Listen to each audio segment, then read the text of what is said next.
The views and opinions expressed in this podcast are simply that, opinions. All are presumed innocent until proven otherwise in a court of law.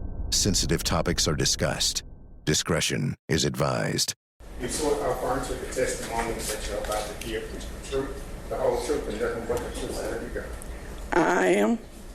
I do. Thank you. And if you'll please state and spell your name for the record. Norma J. Patton, Norma J. Patton.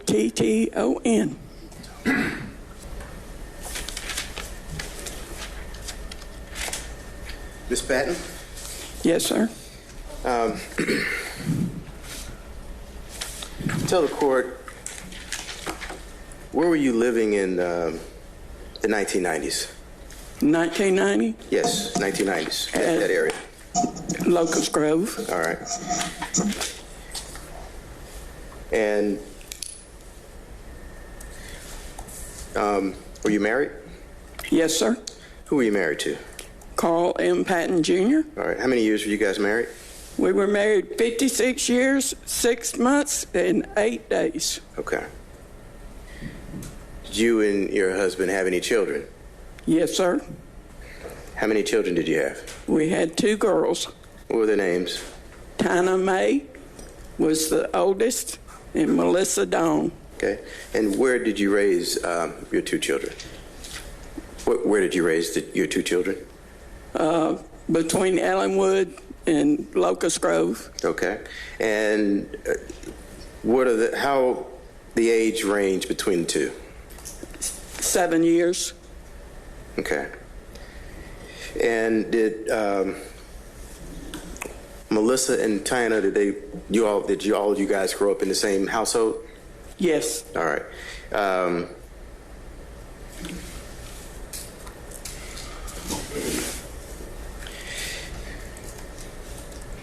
Do you know the name Christopher Wolfenbarger? Yes. How do you know that name? Melissa started seeing him when she got into high school. Okay. And was this at the beginning of high school, middle, end of high school? Freshman year. All right. How did you come to find out about that relationship? When she met him, she started running away to be with him. And what about that instance? How did you find out about it? Well, she would not come home from school, and I would try to find her and turn her in as a runaway when I wasn't able to find her. Okay. And prior to her starting high school, was that happening? No, sir. All right.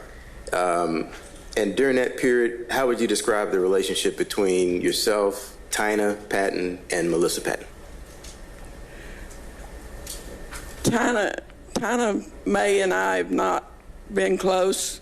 Melissa is the one that I bonded with more so than Tina Mae. And what do you mean by that? Melissa was my baby. Okay. What were some of the differences between how your interaction with Melissa and Tina how would that differ?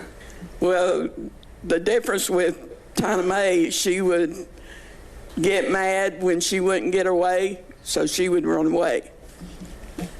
Okay, and what about Melissa? Melissa, we didn't have that issue. We just, until she met Chris. Okay.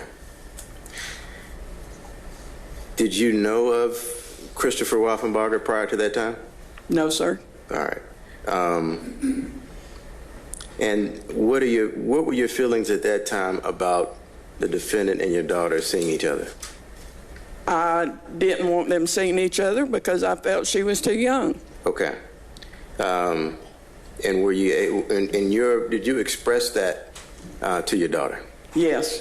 Did that have any effect when you expressed that to her? Well, she just kept running away. She didn't. Okay. And at any point, do you recall their relationship becoming particularly serious? Yes, I got worried about it. after they, the first runaway, not so much, but after she kept running away, then I determined that I felt like I needed to put her on birth control. Okay. So I put her on birth control. All right. And can you tell the court what you recall after that? I tried my best to keep them separated, and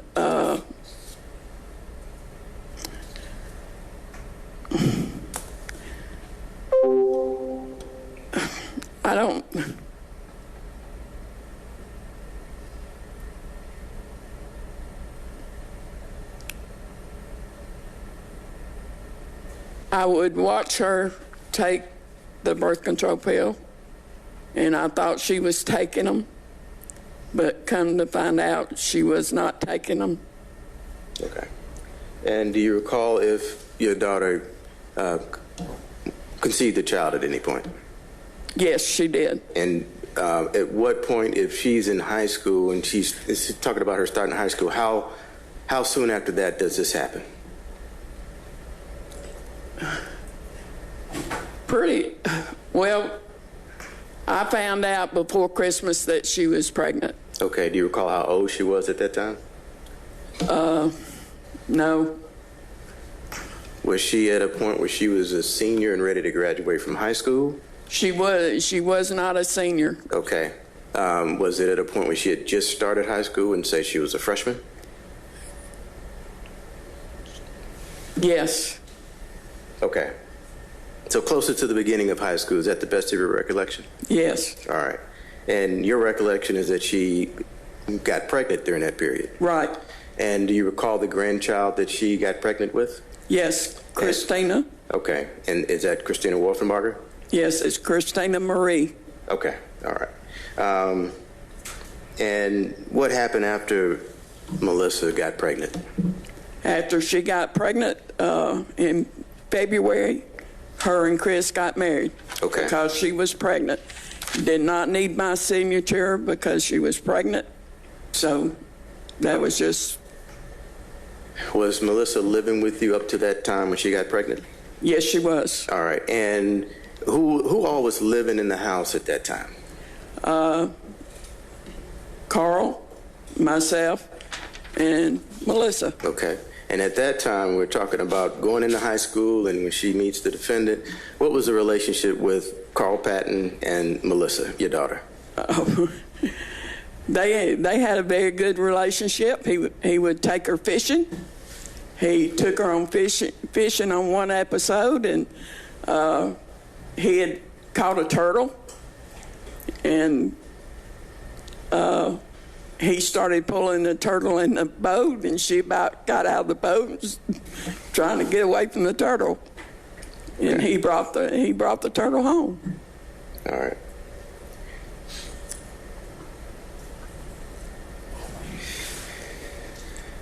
And after your daughter got married, did she continue to live in your residence, or did she move out? No.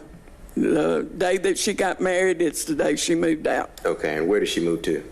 She moved to East Point. I don't remember the street that they lived on. Okay. And is this a residence that you visited after she moved? Only one time. Okay. And why was that only one time? It just, they didn't stay there that long. Do you recall if your daughter Melissa conceived another child with the defendant? Yes. And what child was that? That would be Joseph. Okay. Joseph Allen Zander. And are you able to tell the jury how many years apart between Christina and Joey? Christina was born in August the 15th, and Joey was 1995, and Joey was born July 5th of 1996. Okay, so right there. It was there. not even a year. All right. And your grandchildren are born. It's 95, 96. Are you spending time periodically, frequently? Are you spending time with your grandchildren during that period? During that period, Melissa, when she would get a chance, she would bring Christina basically to my house whenever she had the opportunity to have a way to get down there. Okay. And orient us to what year this would be, best you can. She came to the house kind of early 96 when she found out she was pregnant with Joey. Her and Christina, and she sat on the couch and told me that she was pregnant. But prior to her coming, I had gotten home and had a letter from her where she wrote a letter because I wasn't home. Okay. And to tell me that she was pregnant. So when she actually came, I already knew that she was pregnant. All right. Now, you said whenever she would get a chance. So we're talking about that 1996. Think about that year. Give us an estimate as to how many times she would have come over and you would have seen her and say Chrissy during that period. I don't know, maybe 4 or 5 times, I guess. Okay. All right. And is that spread out during that period of the year? Yes. Okay. And when she comes over, is she coming over by herself and the daughter, or is she Chris and the defendant? Usually it was just her and Christina. Okay. And does that continue into the next year, 1997? 1997, really didn't see her that much. In 1996,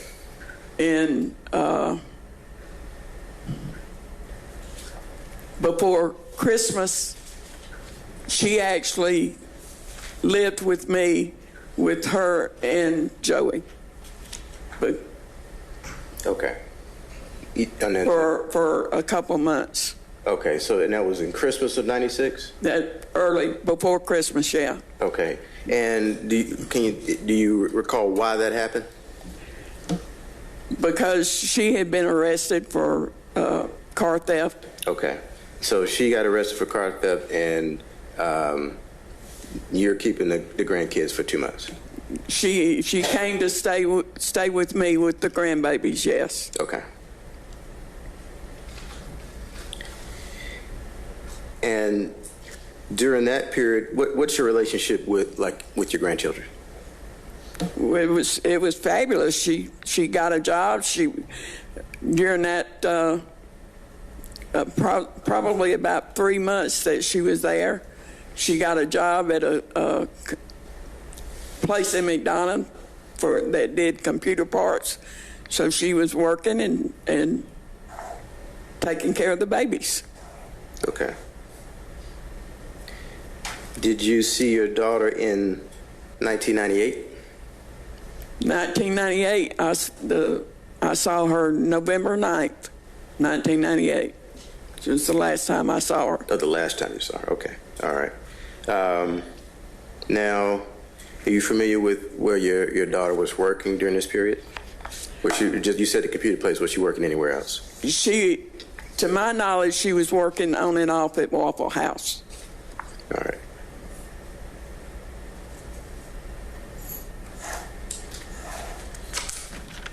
Okay. Now,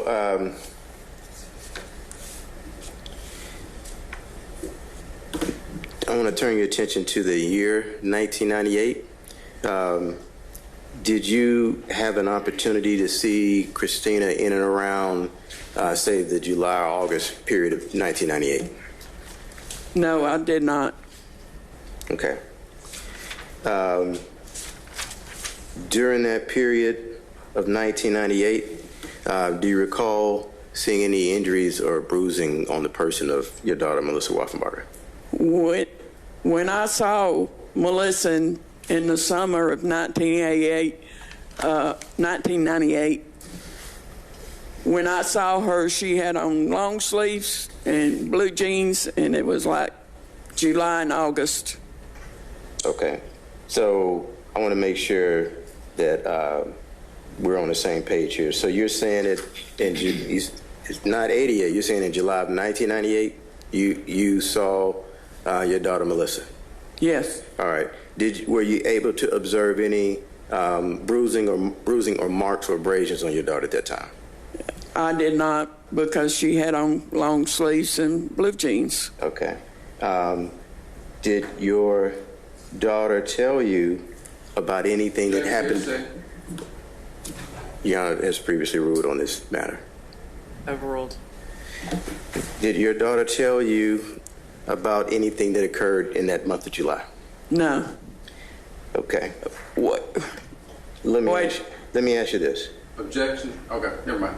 Withdrawn. Go ahead. Okay. Were you aware of an arrest that occurred on the defendant, Christopher Wolfenbarger, in July of 1998? Yes. Okay. Are you aware of why that arrest occurred? Because he had knocked her down and dragged her along the sidewalk. Okay. Now, I want to make sure that we're talking about information that you are getting from the right source. Where do you get that From Melissa. Okay. And when did she tell you that? And when me and her dad came and picked her up from where they were living on Brookline Street.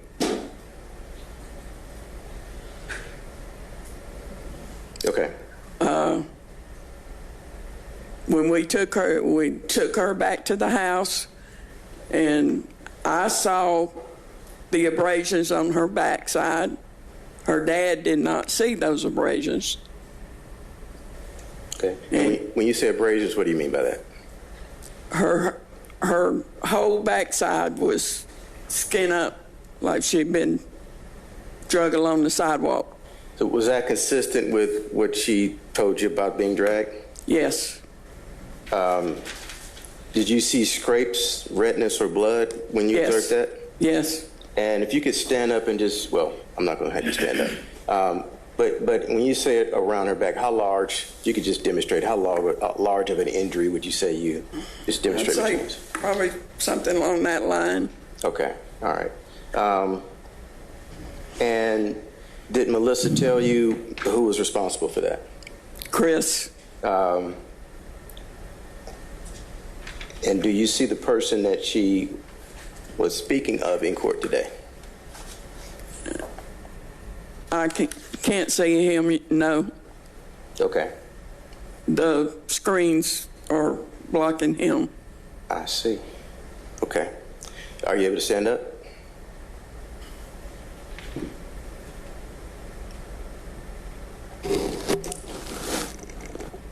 Okay. Yes, I see him. And you can sit down. Thank you.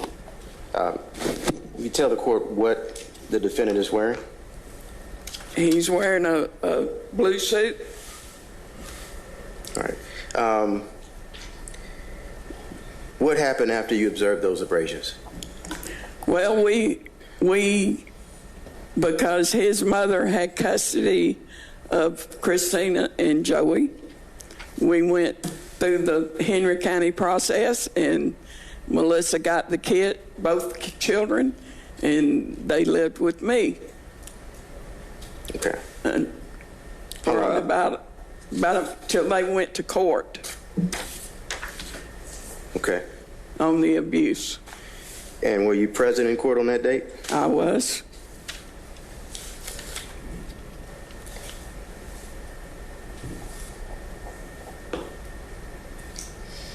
And was the defendant present in court that date? Yes, he was. Do you recall what date that was?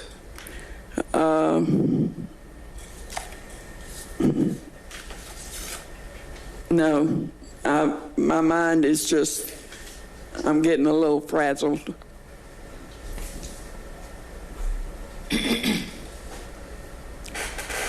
July 29th, I think. Okay. And that would have been July 29th of? 1998. Okay, all right. Do you know if the case went forward that date? No, it did not. And why did not? Why didn't it? because Christopher asked the judge to let him speak to Melissa alone, Okay. and the judge allowed it. All right. And after that, what happened to that case? Melissa left with Chris. I went to daycare and picked up Christina and Joey because I was the only one that could pick them up. And I met with Kathy Wolfenbarger and handed the kids over to her Okay. because Melissa was going home with Chris. Mr. Fawcett? Yes. I was trying to find sort of a natural stopping point, and this is the best one I can find so far. For just a moment, Ms. Patton. So it's about 1:15, ladies and gentlemen. As promised, I'm going to break for lunch now until 2:15. So you are excused for lunch, and then we'll be back in here at 2:15, okay? Thank you. And you can just stay right there for now, ma'am. Thank you.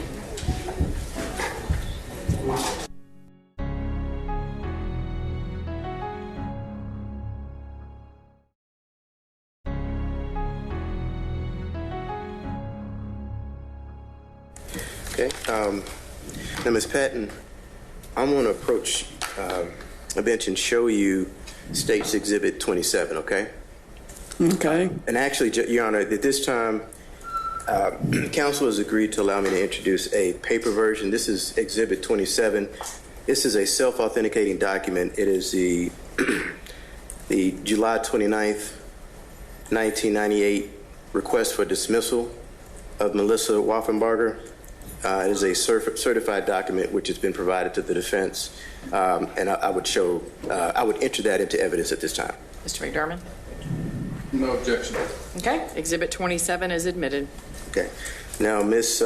Patton, you were testifying to the July 29th date, in particular the instance in which the judge allowed Melissa to speak with Christopher. And your testimony is that you were present for that? Yes, Okay. I was. All right. Now, I am publishing State's Exhibit 27. Do you see the document listed, petitioner's dismissal? Yes, sir. All right. And is that actually the document that Melissa signed requesting the court to dismiss the battery charges against the defendant on that date? Yes, sir. All right. And is it your testimony that this happened, this request for dismissal and the signature of Melissa happened after the defendant requested the opportunity to speak? I believe your testimony was alone with her? I'm confused. Okay. You recall testifying as to that July 29th date when you were in court with your daughter? I don't believe I testified. Well, just before we went to lunch, just today, okay? Okay. You remember being in court with your daughter? I remember being in court, yes. Do you remember your daughter speaking with the defendant after talking with the judge? Yes. And do you recall the case being dismissed after that? I wasn't clear on the case being dismissed. Okay. All I was really aware of is that I left the courthouse alone. Melissa did not leave the courthouse with me. Okay, all right. And that was on that 29th date, is that correct? Yes. All right. All right.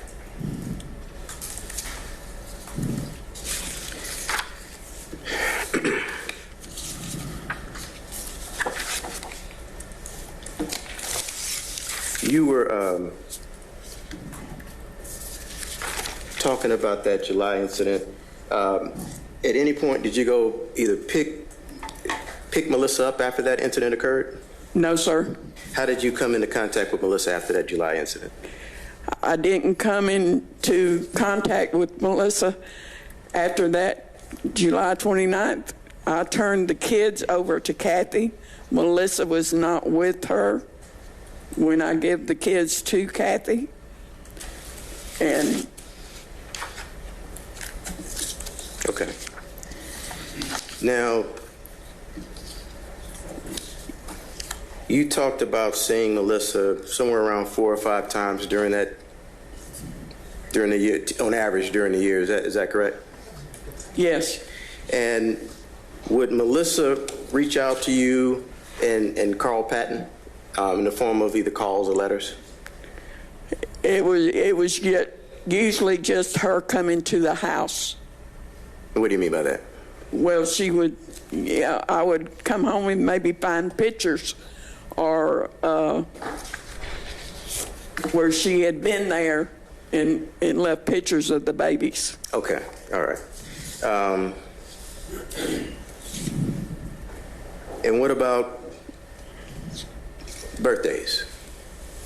Okay. Would she reach out to you on your birthdays? Oh, she always called me on my birthday, the holidays, and mine and her dad's anniversary. She always remembered the dates.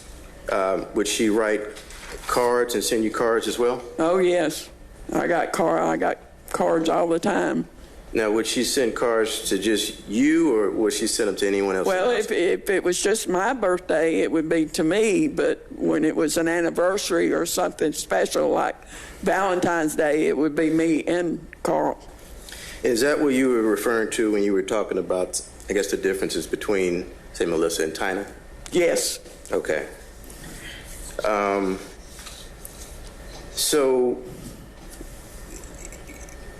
your testimony is that you got accustomed to receiving a call or letter or card on important days. Right.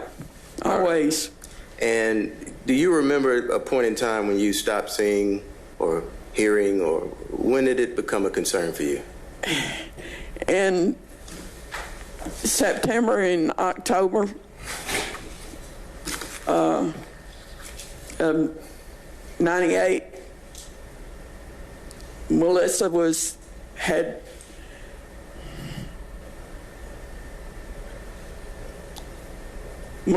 in DeKalb County Jail. I found out that she'd been picked up for violation of probation. She was in the DeKalb County Jail, and I went to see her while she was locked up in September and October. Okay. And so you went to the jail to see her? Yes. All right. What condition was she in when you went to the jail to see her? Melissa's always been a really quiet child, so we just basically, trying to find out what her court date was going to be and that kind of thing. At that time, she told me that she wanted something special for Christmas. And I said, okay, what would you like? And she said, it's not something you can go out and buy, Mom. She says, you don't have to go out and buy it. And I said, okay. And she said, I want a picture of me and Pawpaw. Okay. Who is Pawpaw? Pawpaw was Carl's father. All right. And he passed away on one of the times that Melissa had run away. Okay. I see. Okay. Did that have an impact on Melissa? Yes. All right. And is that why she wanted that photograph? Right. And she said that's all she wanted for Christmas. Okay. So I went and I found a picture of her and her pawpaw that I liked and I thought she would like, and I made it into an 8x10, and I wrapped it up to have it to give to her Christmas. Okay. Did you ever get an opportunity to give that photograph that she asked you for? Sure. Did you ever get an opportunity to give Melissa that photograph? No, I did not, because Christmas 1998, she didn't come. She didn't call. Okay.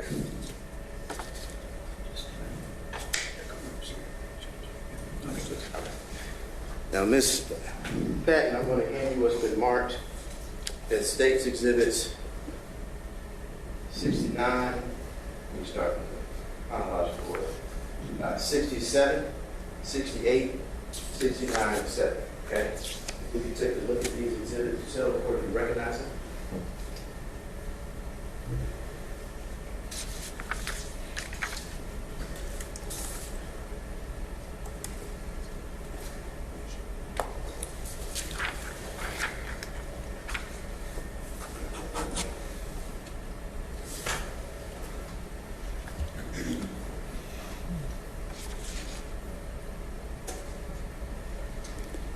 Yes, sir. Okay, all right. I'm going to hand you what's been marked as State's Exhibit 1.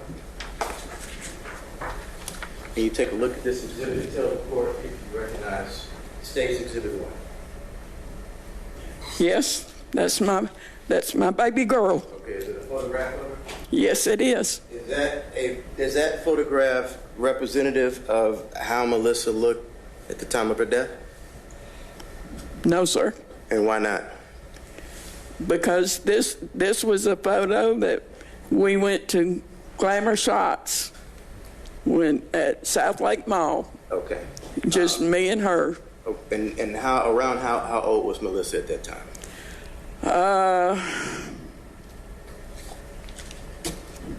This, I think, I'm not sure, was probably 1997. Okay. So she would have been 20. All right. So that roughly is about a year before she went missing? Yes, sir. Okay.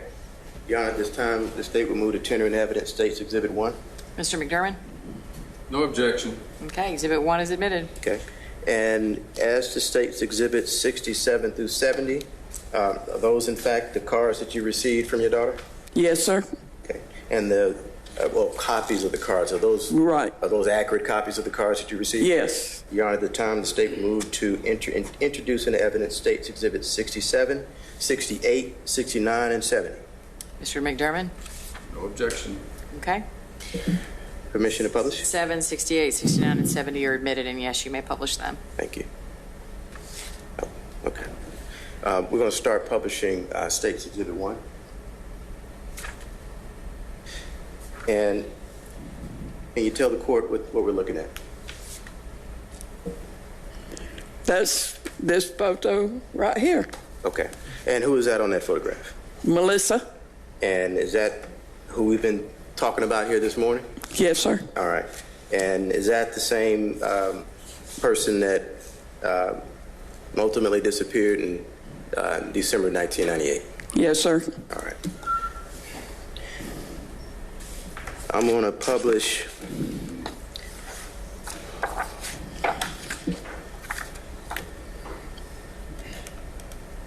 State's Exhibit 67. And you were testifying as to cards that you would receive from your daughter. Can you tell us what we're looking at that's being published from State's Exhibit 67? It's a card addressed to me that I got for my birthday. All right. And what's the date indicated on that card? You see that? Do you see the month? February. All right. And you see the year that was sent? Yes, 1997. Okay. And that appears to be that same year that we had the Glamour Shots photo in Exhibit 1? I believe so. Okay.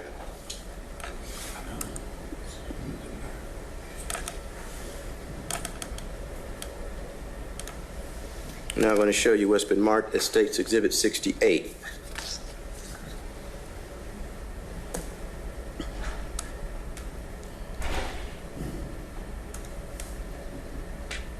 Now, Exhibit 8 is being published now. Can you tell us what we're, Exhibit 68 is being published. Can you tell us what we're looking at? That is anniversary card that Melissa sent to me and her dad. Okay.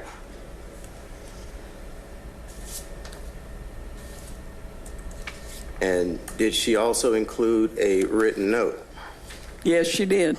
Can you read that into the record? Happy anniversary. This year I'm going to take you out to lunch. My only day off is June 6th. Meet us there at 11:45 to 12 o'clock at Ryan's. You and Dad can bring JC and Kimberly. Okay. And when we're talking about Dad, is she referring to Carl Patton? Yes. And Is this a card from just Melissa, or is there anyone else included on this card? She signed it Melissa, Chrissy, and Joey. Okay. And who are those persons? Chrissy is Christina, and Joey is Joseph. Okay. Those your grandchildren? Yes.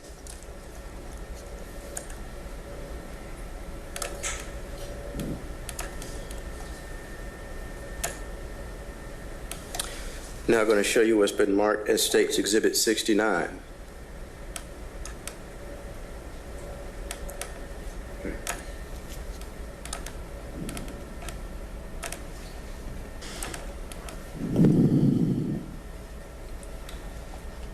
Can you tell us what we're looking at?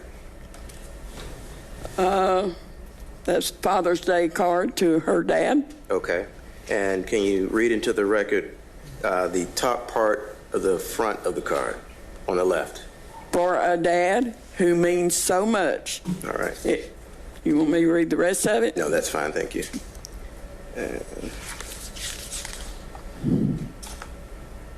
I'm going to scroll down to the bottom of State's Exhibit 69. And is there anything written at the top corner of that exhibit? Father's Day. All right. And who is that addressed to? Carl Patton. And who is he? He is Melissa's dad. Okay.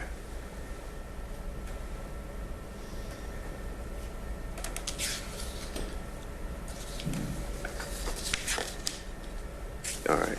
And last, I'm going to show you what's been marked as State's Exhibit 70.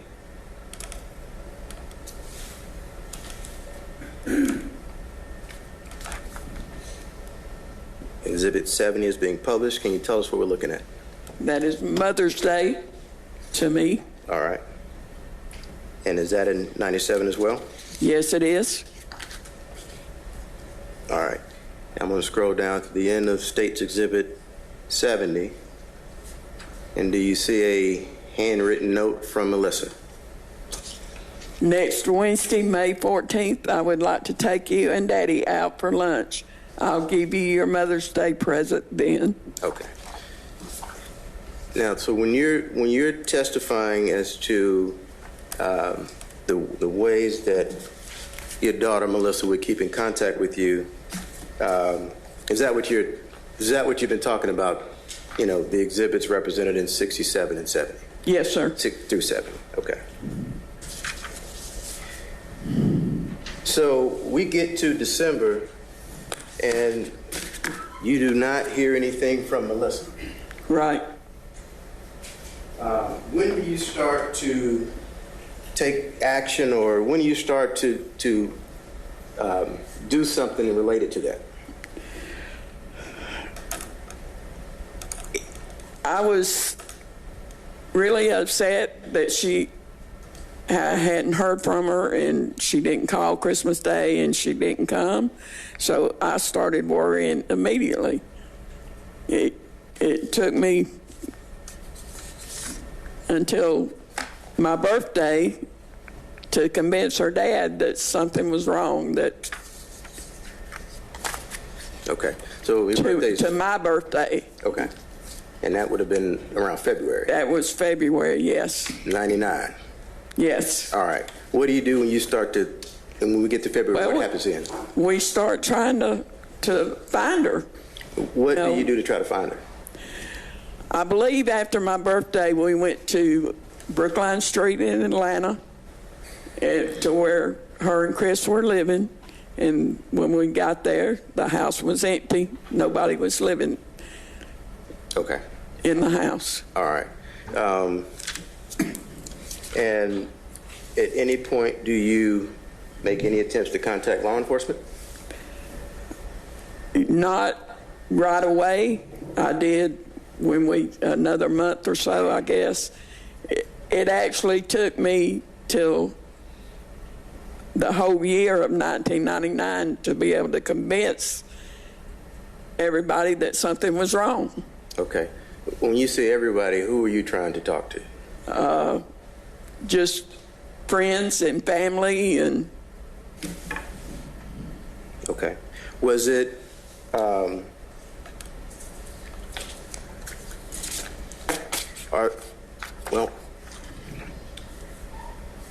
Had there ever been a period of time when you had gone without speaking to Melissa? Like when you're talking about December to your birthday in February. Had you ever gone that long without talking to her? No, Okay. no. That was the longest time frame that I hadn't talked to her. All right. What is the first law enforcement agency that you attempted to contact? Atlanta. Okay. And did you speak to someone at the Atlanta Police Department? I did, and they told me. Well, you can't say what they said. That's fine. Did you go to any other law enforcement agencies? Yes. What agency was that? That would be Henry County. Okay. So if we're trying to orient, a time frame, and, Right. and then we're in 1999, and this is the year that you're going into the different agencies, can you tell us around what time of year you start with Atlanta Police Department? It was probably in the spring. It was somewhere around in the springtime. And how many times do you attempt to make contact with them? Well, when I contacted them about it, they didn't want to. The officer the person I spoke to, I don't know who it was. They told me because she was married and she was over 18, and she was 21 at the time. So. Okay. At what point did you go to Henry County? Henry County, because we talked to a friend of ours and told him that we couldn't find Melissa, and what suggestions he could do to help us find her. Okay. Did you make any attempts to contact the district attorney's office? No. Okay. At any point did you do that? No. All right.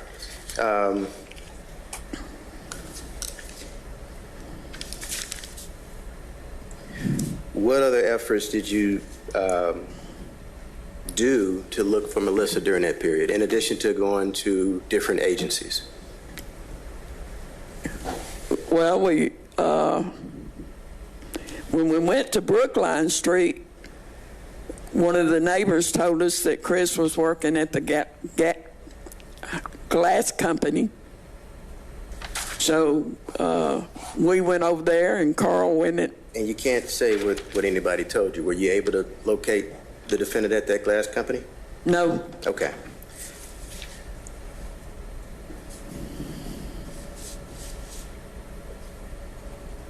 All right.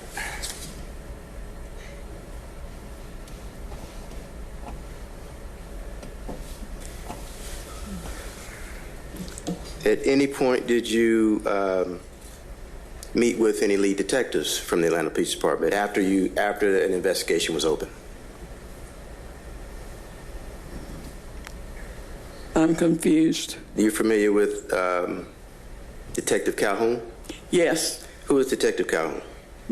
He was the name and number that I was given to contact when in 2003 when Melissa was finally identified. Okay. And at that time, was it your understanding that he was a lead detective on that case? Yes. All right. And did you, in fact, contact that detective? Yes, I did. All right.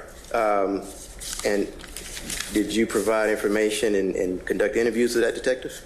Yes. All right. And at any point did you conduct any interviews with the medical examiner's office? As when I went and met with Detective Calhoun, he immediately took us to the medical examiner. He took me to the medical examiner's office. And what happened when you went to the medical examiner's office? They basically took my sample. What do you mean by that? A cheek swab. Okay. All right. So you gave a DNA sample that day? Yes. All right. And what was the purpose of that? To verify that it was Melissa. Okay. All right. And at any point, are you familiar with Kathy Wolfenbarger? Yes, sir. Who is Kathy Wolfenbarger? She is Chris's mother. Okay. What's your relationship like? And I'm referring you back to that period of time when Melissa was alive. What was your relationship like with Kathy Wolfenbarger? The few times that I saw Kathy was when she brought Melissa and the babies to my house for Christmas. Okay. When did you first meet her?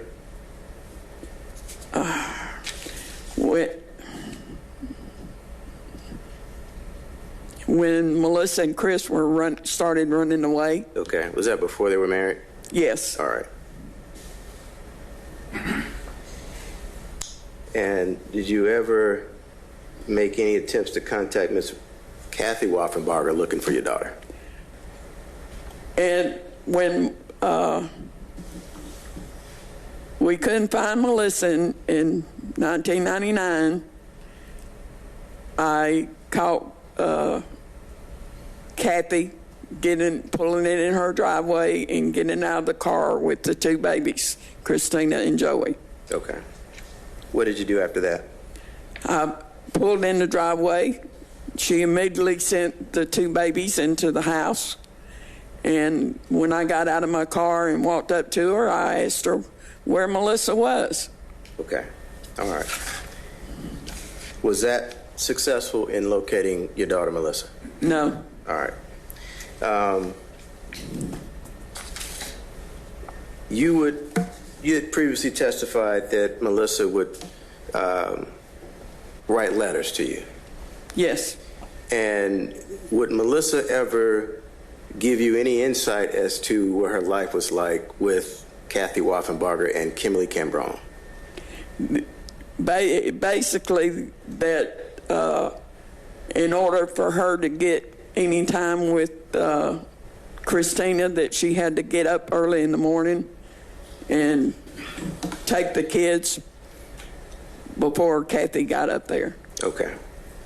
I'm going to hand you what's been marked as State's Exhibit 71. Tell the court if you recognize this exhibit. Yes, sir. How do you recognize that exhibit? It's one of the notes that I got home and found on my door. All right. And do you recognize the handwriting on that exhibit? Yes, it is Melissa's. Okay. How many times would you say you'd seen Melissa's handwriting? Too many to count? Okay. Is it more than 5? Yes. More than 10? Yes. And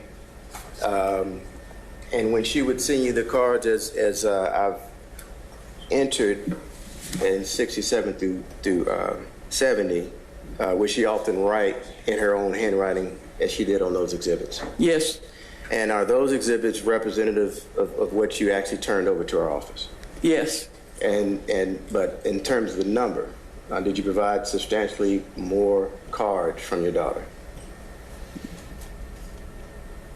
So there are 4 cards that you were shown. Yeah. Have more cards than that. Yep. Yeah, I believe so. All right. Okay. And is it your testimony, or are you able to say, based off of your experience viewing Melissa's handwriting, that is in fact Melissa's handwriting? Yes. Depicted on State's Exhibit 71. Yes. Your Honor, at this time, the State moved to tender in evidence, State's Exhibit 71. Mr. McDermott? No objection. Okay. Okay. I'm going to turn your attention to the back page on this exhibit. 70, forgive me, I forgot to say, 71 is admitted. Did Melissa ever write to you and talk about Kathy? Did she ever write to you and talk about Kathy Wolfenbarger? Yes. Did she ever write to you and talk about Kathy and her children? Yes. Your grandchildren? Yes. On State's Exhibit 71, are you able to read her handwriting? Yes. Okay, can you start right here and end right here? Just start right there and read that into the record. But Kimberly and I get along pretty good. Every time she hears her mom say something about me, she sticks up for me and tells me about it. I remember telling that Kathy said that she wishes me and Chris would move away. Kimberly says to her that if we moved, we would take Chrissy with us. Kathy said no, she won't either. And Kimberly, she is their daughter. Then Kathy said, no, she isn't. If someone said that about you, you would get mad. So did I. I told Chris, and Chris got mad. When Kathy asked to take Chrissy off, Chris said no. She better be here when I get back. Kathy got mad, and I laughed. Now, based on that letter and your conversation that you had with Melissa, was it your impression that Melissa wanted to turn her children over to Kathy Walker? No. Was it your impression that Melissa wanted to permanently give up her custody of her children to Kathy Wolfenbarger? No. Did Melissa ever say that? No. And your testimony is that 7 days after that July attack in 1998, Melissa asked for the case to be dismissed on July 29th. Is that your testimony? Yes. And is that also the date that your grandchildren went back with Kathy Wolfenbarger? Yes. Okay.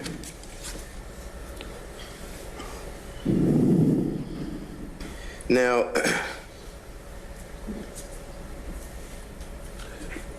you mentioned in 2003 that you made contact with lead detective Alton Calhoun. Was that when Melissa's remains were identified? Yes. Okay. Was there anything else that happened in 2003 of significance? Yes. Okay, what is that? Melissa's father was arrested. Okay. What was he arrested for? He was arrested for murder. All right. And was there a name associated with your husband, Carl Patton? Was there a nickname associated with him? Yes. And what is that nickname? His nickname was Hot Shot. A nickname, another nickname specifically, a national nickname associated with your husband. Are you familiar with what I'm talking about? Yes. And what is that name? The Flint River murders. Okay, all right. And so you're familiar with that name? Yes. All right. Now, we're talking about 2003 when your husband is arrested and the remains are identified. Are you familiar with Bruce Jordan? Yes. All right. Was he the investigator that worked on that case? Yes. All right. And did you get an opportunity to meet Bruce Jordan? Yes, I did. Where did that meeting take place? In my dining room. All right. Was there anyone else present in your dining room when that happened? I believe the original investigator on the Flint River murders was there. Okay. Where was Carl Patton at that time? They had taken him out. All right. Now, had they arrested you as well at this time? No, I was not under arrest. Okay. And at any point, did you make any request Yes, after I Carl did. Patton was arrested? Yes. What was that request? Bruce Jordan wanted me to help him and to talk to him about what Carl had done, and I told him if he wanted my help, that he needed to find my daughter Okay. because she was missing. Okay. And so that request in 2003, and then you have the subsequent identification of the remains in that same year. Is that your testimony? Yes. How soon, if you can recall, how soon do we have that interview to where we get the identification? Carl was arrested on the morning of February 23rd, And I was told on March 17th that Melissa had been found and ID'd. Okay. What did you do after that?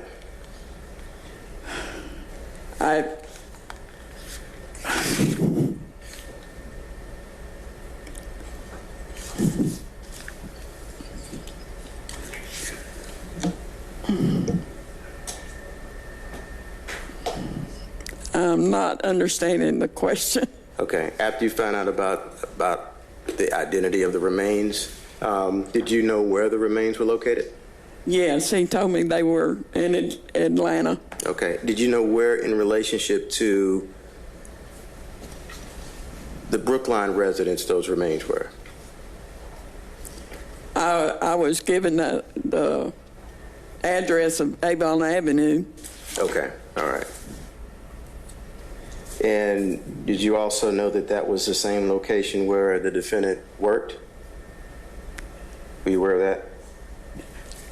I did not realize it at that time. Okay. It was not until I met with Detective Calhoun and he took me to where she was found. Okay. Now, going back to the request that you made of the detectives, did that end that investigation for you? Did you have to resolve any criminal cases yourself related to that Carl Patton homicide? Yes, I did. I had to testify against him and tell them, answer their questions. Okay. And so you testified against Carl Patton? Yes, I did. All right.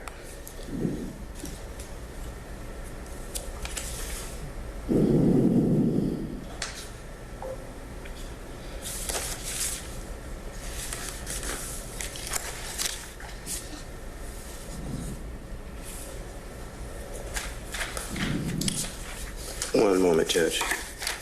Sure. We had discussed the timing of today, and I think now's as good a time as any. Yes, Judge, yes. Unless you have some. Okay. Yeah, thank you.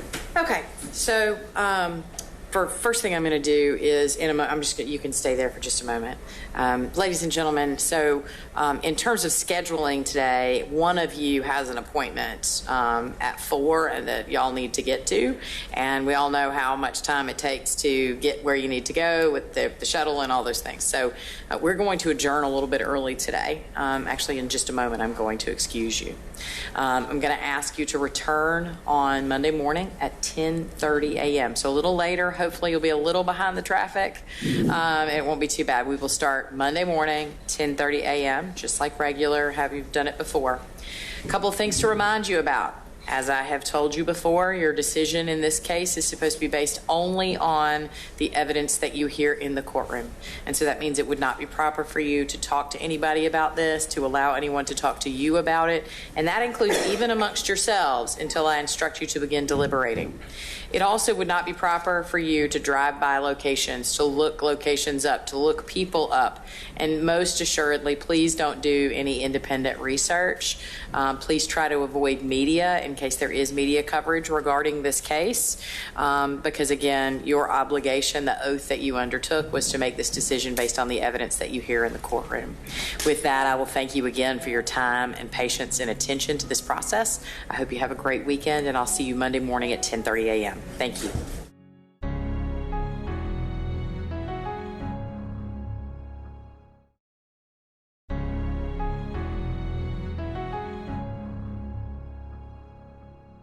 Hey, now, Ms. Patton,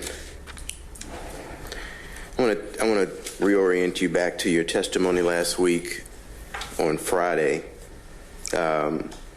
Your testimony regarding your daughters, Tina and Melissa. What was the birth date, Melissa Wolfenbarger? September 9th, 1977. Okay.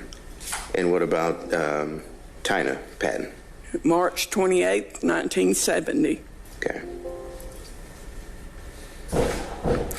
And how long were you married to Carl Patton? 56 years, 6 months, and 8 days.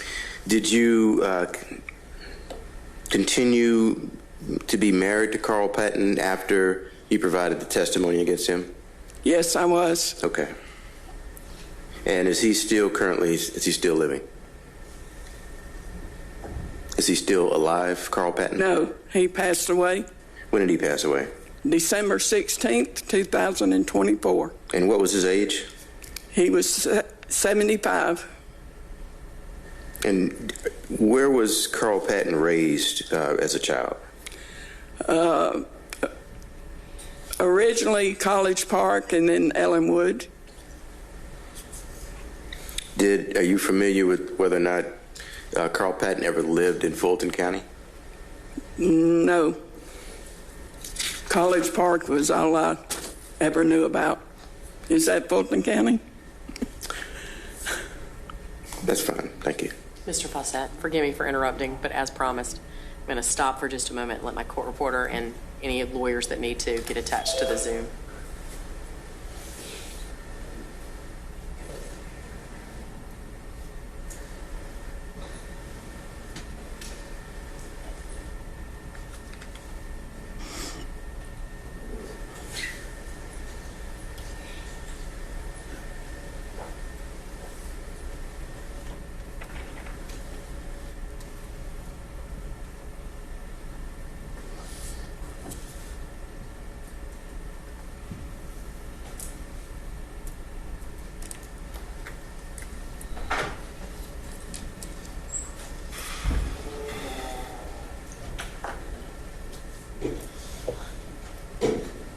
Looks like the podium's not cooperating.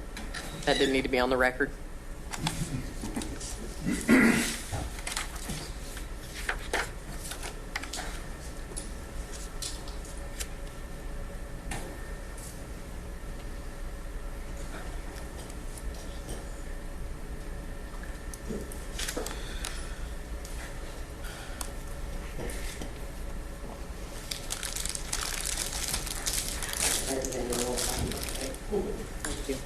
You can go ahead now.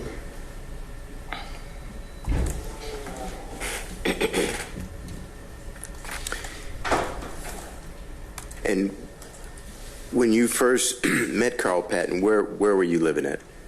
I was living in Jonesboro, Riverdale. And what about when the two of you first got married? Where were you living? Ellenwood. And what part of the state did you raise your two children? Partially Clayton County, and then we moved to Stockbridge, and then moved to Locust Grove.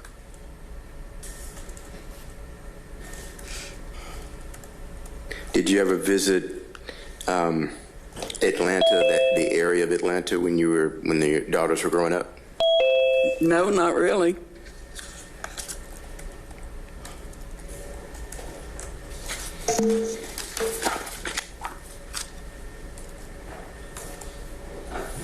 Now, you were testifying that Melissa, your daughter, had left a note for you. You recall that testimony? Yes. How often would she do that? I think she left the note, I think it was only one time, but she left pictures multiple times. If you could just guesstimate, how many different occasions would you say she's done that? I'd say about around 4 or 5.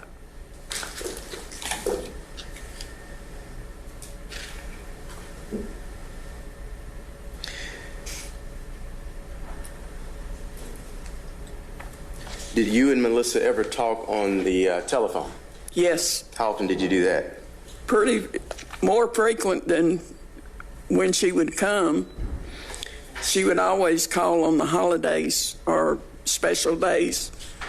And besides just holidays in particular, would you talk just random phone calls with your daughter Melissa? Would that happen as well? Yes. So if we're looking at, say, any given month, how many times would you say if you could think back to that time, how many times during a given month would you say you talked to Melissa? At least once.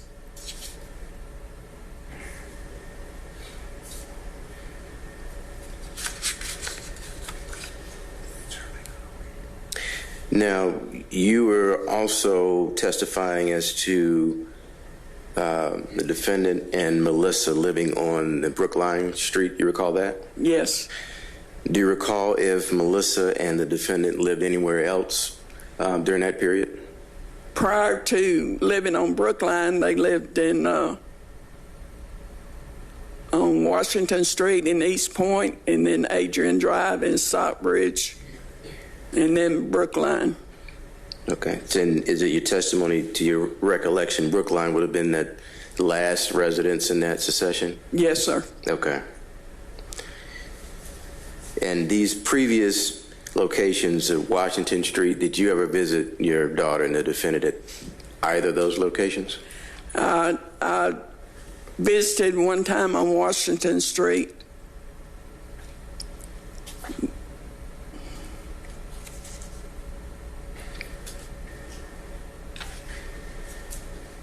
And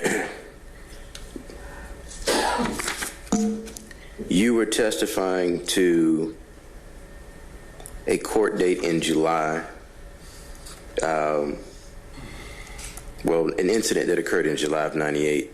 Do you recall picking your daughter up from a location during that period?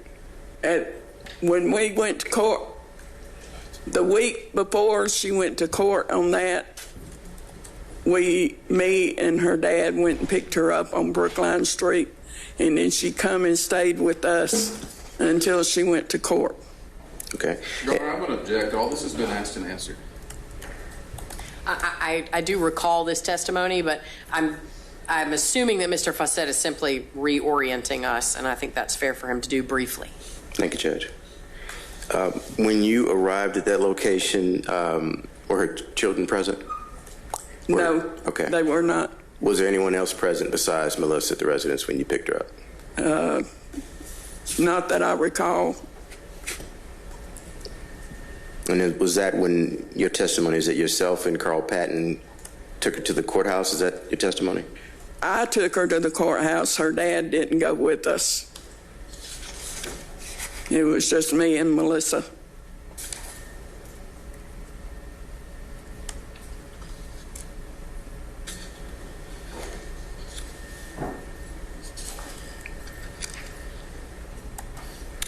And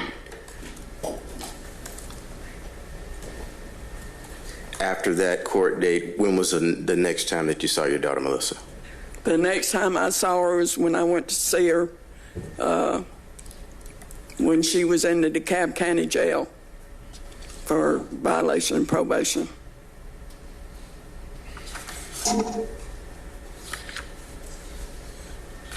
And are you aware if she was ever released from custody during that period? She was released from custody November 9th, and that's the last time I saw her. Okay.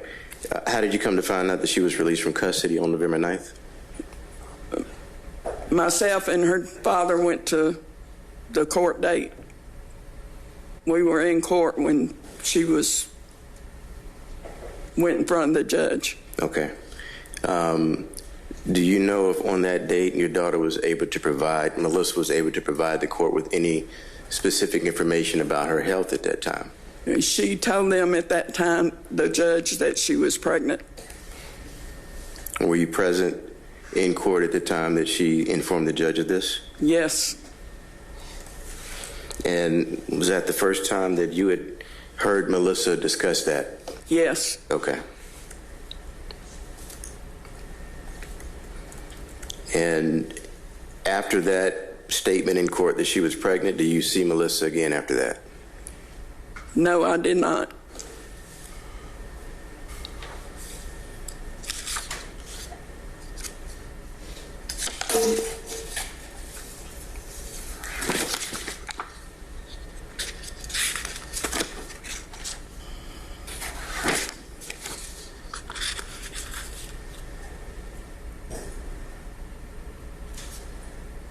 Okay. Now,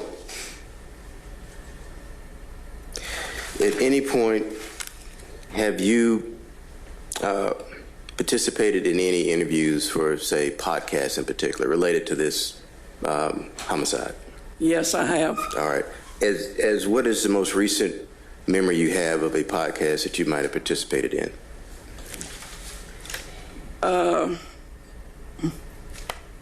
I don't understand what you're asking. How recent have you done that? It's been a couple years. Okay. And if Melissa's remains were identified in 2003, just pointing you back to that time period, how soon after that do you recall speaking with media or going on a podcast in particular? It was years. I don't think we did the podcast until, I don't remember the date, I think around 2021. Okay. And what sparked or initiated you appearing on podcasts? What was the purpose of that? I went and trying to bring Melissa's case to the forefront because nothing was being done. The original detective had retired from the case, and I was having trouble finding out any information about what was being done. Okay. Now, did you go on, say, one interview or podcast, or did you do multiple during that period? We did, I think, total of 3 podcasts. Okay. And did you participate in any other interviews besides, say, podcasts in particular, with any other media outlets? Last year, I think there was one. I don't remember what it was. I know I did one. I just don't remember the name of it. Okay.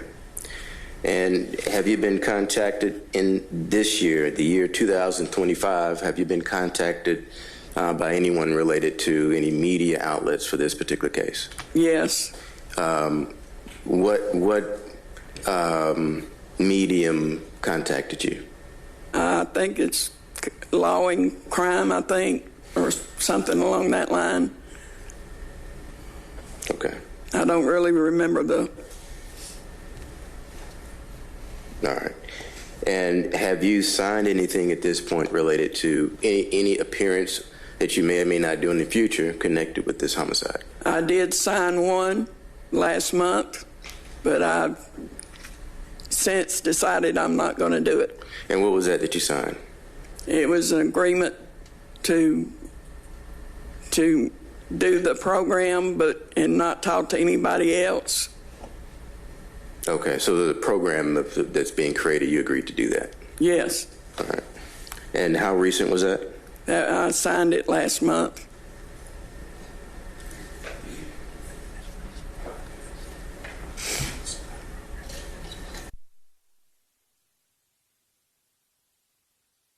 Have you had any other contact related to appearing specifically to speak about this particular homicide? No.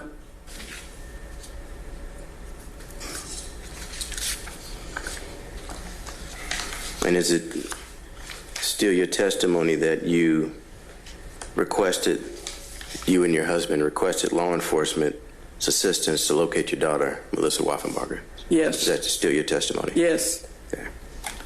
That's all I have, Judge. Thank you. Mr. McDermott?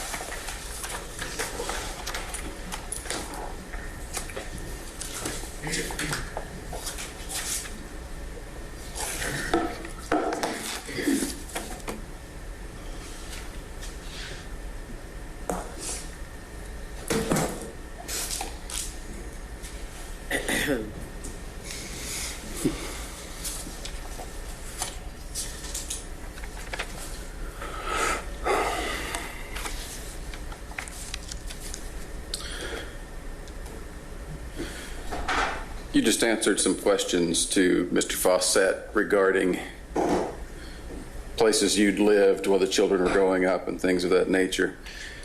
Didn't you also live in DeKalb County for a while? Yes, we did. Okay. And was that before you moved? It was before you moved to Locust Grove, right? Yes, that was in between Ellenwood and Stockbridge. Okay. And the daughters lived with you at that time too, right? Yes, they did. Okay. There was some testimony on Friday regarding comparisons between Tina and Melissa. Right. I think you say Tina. Is that correct? It's Tina. Yes. That Tina was more of a daddy's girl, Yes. robust and rebellious, Yes. hard-headed maybe, Yes. and Melissa was more of your baby. Yeah. She was soft, shy, Yes. quiet. So they were very much opposites as far as sisters Pretty much. and girls go. You've been speaking about Melissa's case for many years, haven't you? Yes, I have. You've told your stories many, many times, haven't you? Yes. You've done police interviews, correct? Yes. And as you've just discussed, podcasts. Yes. You've spoken at true crime conferences. Is that correct? Crime and con. And you've done media interviews. A few. You've been asked many, many times, when did you first feel that something was wrong with Melissa? Haven't you? When she didn't call or come to see me on Christmas Day, 1998. And you knew in your gut something was wrong at that moment. Yes. And Melissa didn't have a phone. No, sir. She didn't have a landline. No, She didn't have sir. any way to contact her. Right. So when you got worried enough, all you could do is drive up and check on her. Right.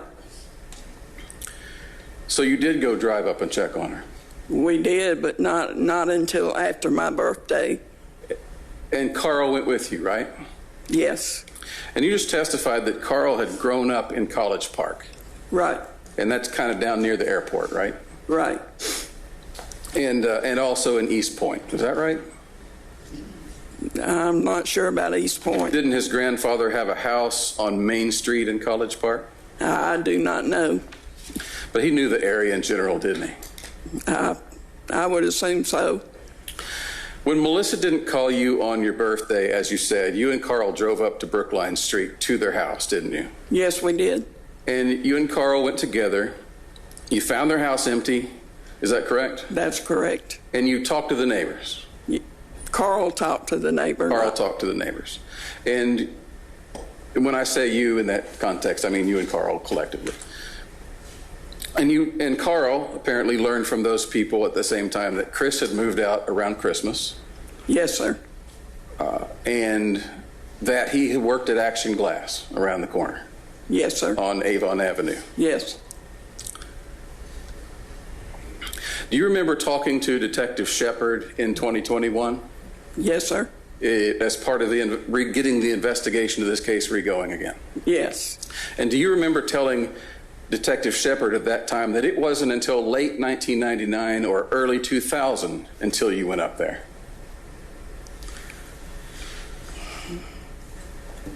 I really don't remember. If I were to show you a transcript of that interview, would it refresh your memory? Possibly.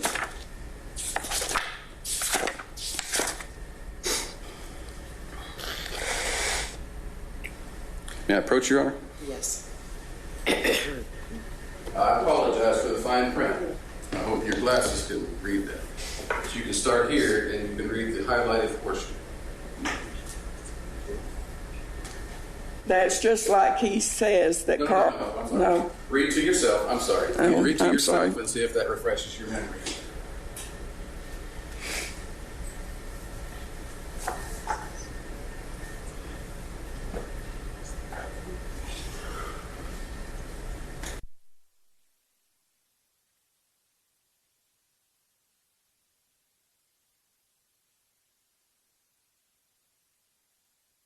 Refresh your memory of talking with Detective Shepard. Yes, sir. And you told Shepard at that time that you didn't know where Christopher worked until 1999 or early 2000, correct? Correct. And every time you went up there looking, you got told Chris worked somewhere else. Right.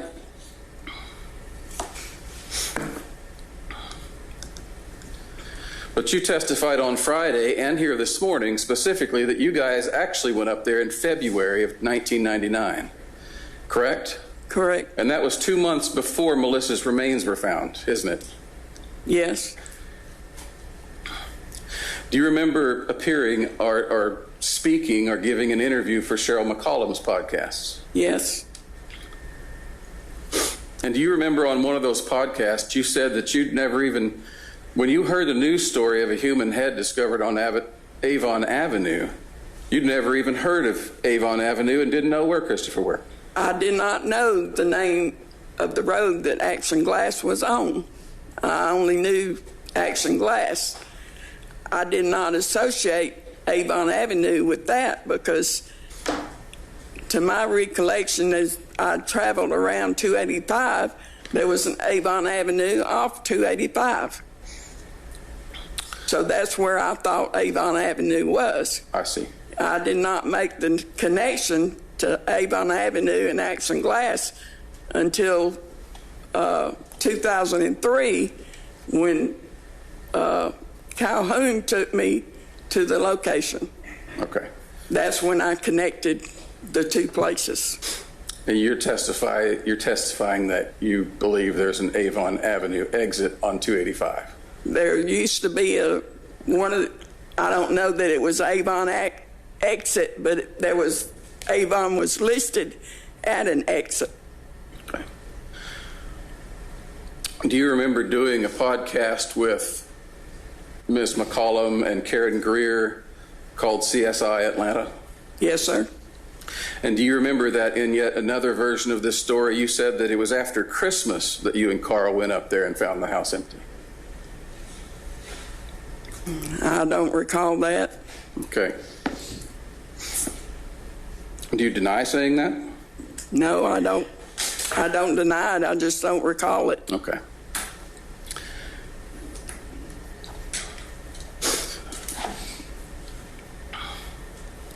Do you recall being interviewed by Detective Calhoun in 2003, which I understand is a long time ago? Yes.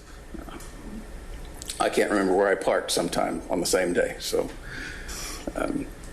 you told him that when you got worried after your birthday, you went to Christopher's mother's house. I did not go. When I went to Kathy's house, I caught her coming out. I don't remember the exact date or even what month it was, but I was riding by her house, saw her getting out of the car, and I pulled in there and asked her where Melissa was. Okay. And that was after she had been identified or before? Obviously it was before. This was back in 1999. Okay. When she was missing. In all your interviews, however, you've been very consistent and made it very clear that on one thing, and that is that you despised Christopher from the very first time you saw him. Is that correct? Yeah, pretty much. You said that you didn't like the way his eyes looked. Right. You've said in podcasts that you just saw meanness in his eyes. As my mother would say, that's... The very first time you met him, and he would have been about, 15 years old? Somewhere around there. Maybe even a little bit younger? Older, maybe. Maybe a little older? Because I believe he was driving at that point. When he first started dating Melissa, you had him arrested at your house many times, didn't you? I did. Reported him as trespassing. Yes. How many times would you say? 8? 10? I don't know. You did everything. Make a guess. I'm sorry. I wouldn't make a guess. Okay. You did everything you could to prevent them from dating, though, didn't you? Yes, I did. You moved her. You moved her to a separate location for a while, didn't you? Yes, I did. You isolated her. You tried to prevent her from leaving your house. Correct? Correct. You tried to make her take birth control. I did make her take birth control. I thought I was making her take. As you testified on Friday, she was pretending to take it and not taking it. Right. You remember telling Detective Calhoun in 2003 that the reason the birth control didn't work was because you brought her back out of hiding too soon before it had time to take effect. Yes. Okay. But you testified on Friday that what actually was going on, as we just discussed, was that she was pretending to take it but not really taking it. Right. And doesn't that indicate that she was okay with getting pregnant? Yes. As you see it, Christopher took her away from you, right? Right. And you've never forgiven him for that, have you?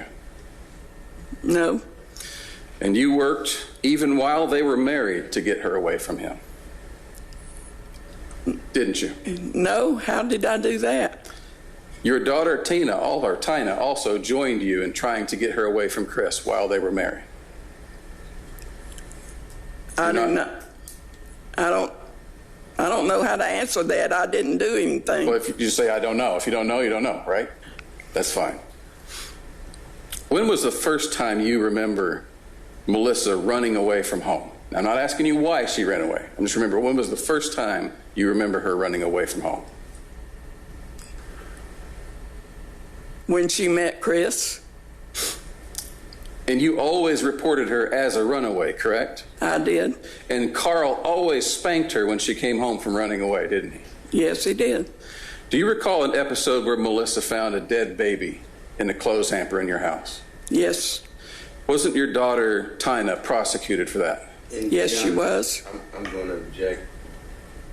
Grounds of relevance. So that second question, I'm going to sustain your objection, but the first question is overruled. Go ahead, Mr. McDermott. Wasn't it Melissa that found that baby? Yes. And was that around 1992? 1991. 91. And Melissa would have been 14 years old at that time, right? Right. Okay.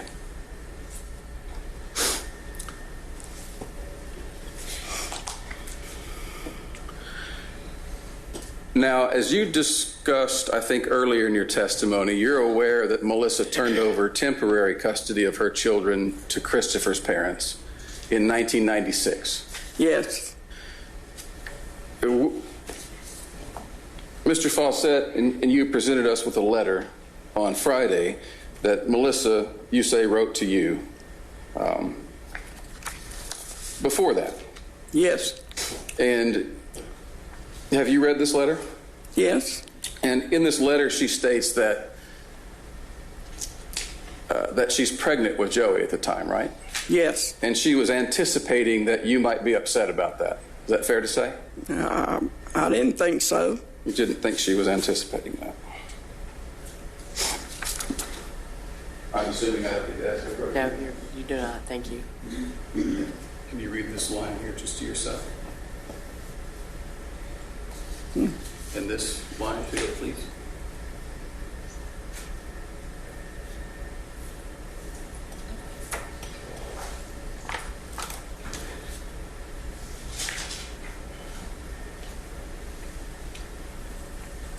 Was Melissa anticipating you being angry with her for being pregnant again? Yes, she was.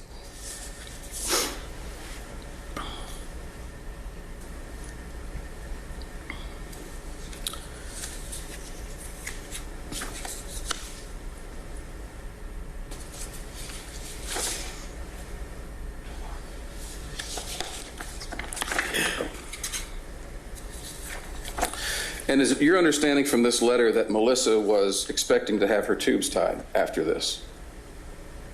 I don't know. I don't recall seeing that in that letter. Okay, let's try it. Start. I'm sorry, read the underlined portions here. I'm sorry for the difficulty. It's in there, but that's not something we discussed.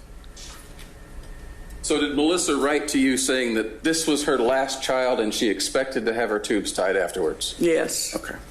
So when Melissa told a judge in October, November, I guess it was November of 1998, that she was pregnant, did you Yes. believe she was pregnant at the time?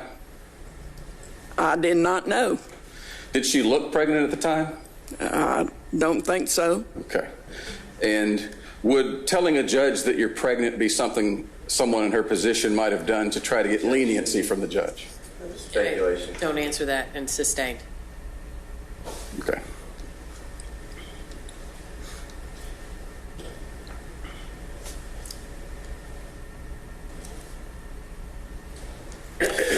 After you went up to Brookline Street and got her in July of 98, you took her to courthouse to help regain custody of her children. Is that correct? Yes. Okay. The date of the Brookline incident was July 21st, Yes. and then you took her to the Fulton County Court on the next day, which was the 22nd. Is that correct? No, sir. It didn't go. We didn't have to go to Fulton County to do that. No. I'm sorry. I did confuse, and I want to be clear. So step back from the probate court question for a moment. But after the incident on Brookline Street, didn't you take her to the Fulton County Court to file a report, to file for a TPO? No, sir.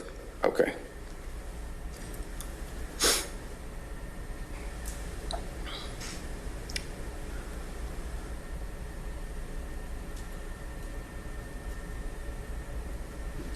So how did Melissa did she spend a few days with you after that? You picked her up on Brookline Street? Yes, she did. Okay. And how did she get down to your place? We picked her up on July the 21st. So she rode to your place with you? Yes. Did she have a car? No. Not at that time. So when she went to the probate court in Henry County to deal with the matter of the children, you took her there? Yes. Okay. And so you were with her. You were right alongside her when she filed that application. Is that correct? Correct. Do you remember speaking with Detective Shepard about this issue? No, I don't. Do you remember showing him the documents that you had filed in order to get the children back? Yes. Okay. And do you remember telling him at that point that your understanding of how it worked with temporary guardianship was all you had to say was, I want my kids back? Right. Okay. And then the court would give them back to you from the temporary guardian. Was that also, do you know at the time, was that also Melissa's understanding? Yes. Okay. So did she file the I want my kids back papers? Yes. And she was with you? Yes. And did you go get physical custody of the children? Yes. Did you have the children physically, not with you at that time, but with you in your house at that time? Yes. Okay. And she was away from Chris, right? Yes. Okay. But she had a court date at the end of that week, right? Yes, she did. Okay. And you've already discussed about how you went to that court date, and Christopher asked if he could speak to her alone, I think were your words? Yes. And the judge allowed that? Yes. And when you say that he spoke to her alone, did they go into a private room somewhere? Yes, they did. They did. The judge allowed them to go to just those two into a private room? Yes. Okay. And when they came out, she had all that in her favor already. Her kids back, her legal papers back, with you, and the kids with you. Yes. And she chose Chris. Yes.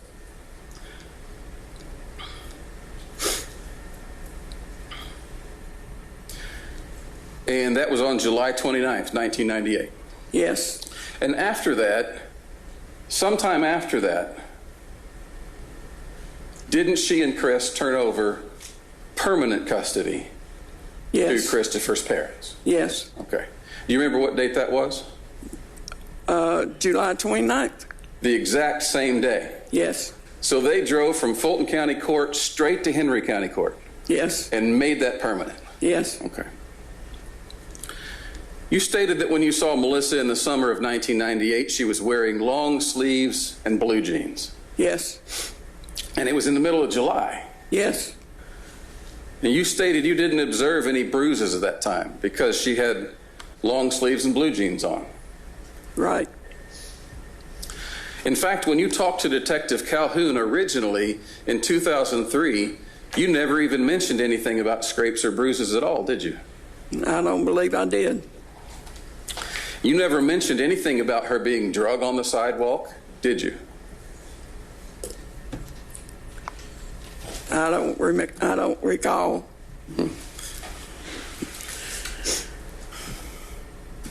Fair enough.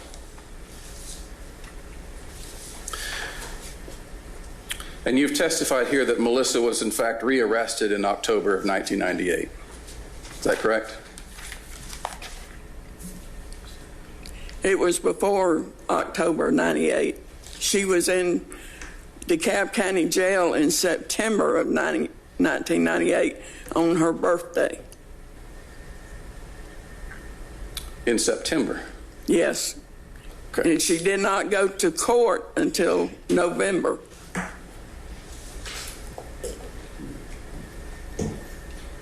Okay. Do you remember why she had been arrested? Violation of probation. And do you remember how she had violated her probation? To my understanding, she left Chris again after July, that she left him again in August.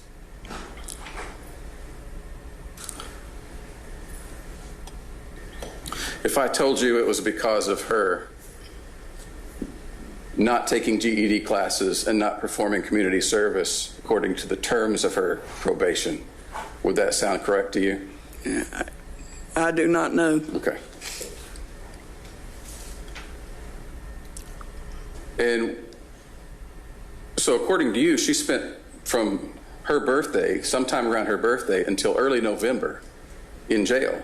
Yes, So you're saying she was in jail for 60 days, or roughly 60 days, 2 months? roughly, yeah. Okay. And when she was let out of jail, was her sentence done at that point, or did they leave her terms of probation in place? They reinstated her probation. Okay. And one of the terms of that probation would be that she has to check in regularly with the probation officer. Is that right? I would assume so, yes. And are you aware that Melissa quit contacting her parole officer after December 10th of 1998? I do not know. Are you aware that she never reported in person to the probation officer after the days she was let out of jail? I'm unaware. I do not know.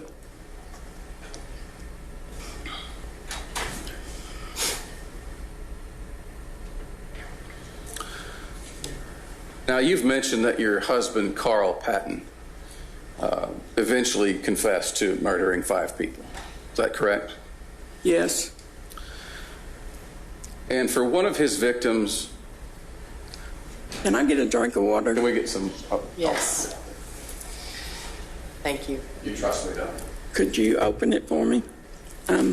Understood. Thank you. Thank you, Ms. Hilton. Thank you, Mr. Wolfenbarger. Mr. McDermott. Thank you. You're welcome. For one of Carl's victims, did he try to approach? Sure.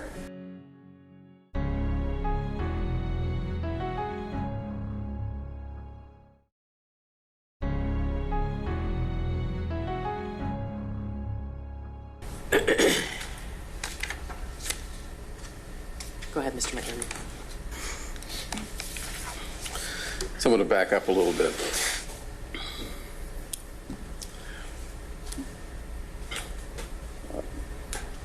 Just generally speaking, were you involved with some of Mr. Patton's murders? I helped him dispose of the bodies. Okay. So you were involved? Yes. Okay. And did you, for some of the murders, you were not involved, is that correct? That's correct. But you overheard Carl making plans for them. Yes. And you testified about this under oath in Fayette County in 2023, is that correct? I'm sorry, I made the mistake so many people have so far. In 2003. Correct. Yeah, got it. So, and you testified at some length about the details that you knew of his murders. I answered all the questions that they asked, yes. Okay. How long would you... Actually, let's do that. Just a moment, Your Honor. Sure.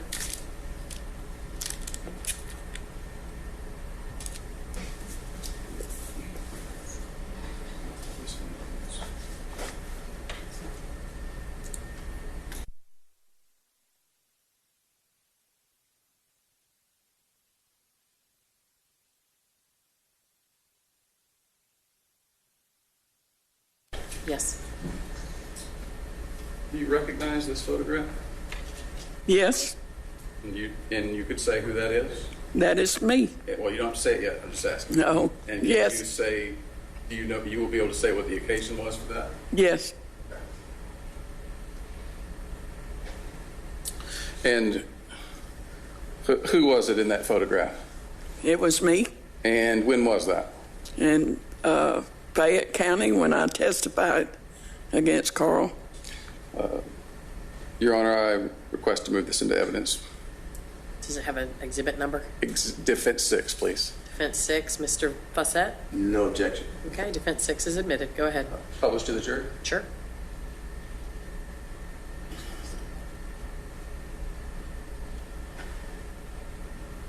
How long would you say that you testified on that day? I don't recall the length of time. 15 minutes, 20 minutes, 30 minutes? Probably 15. Okay. So you were aware of several of the details of Carl Patton's murders. Yes. And for one of those murders, did he try to stage the crime scene to look like an accident? Yes. And did he have an accomplice who was his high school best friend? Yes. And did Carl at some point suspect that his accomplice was telling people about the murder? Yes. And at that point, did Carl decide to kill that person too? Yes. And did he also decide to kill that person's girlfriend? Yes. So it's true that Carl killed some of his victims just because he was afraid they were telling people Yes. that they knew too much. Yes.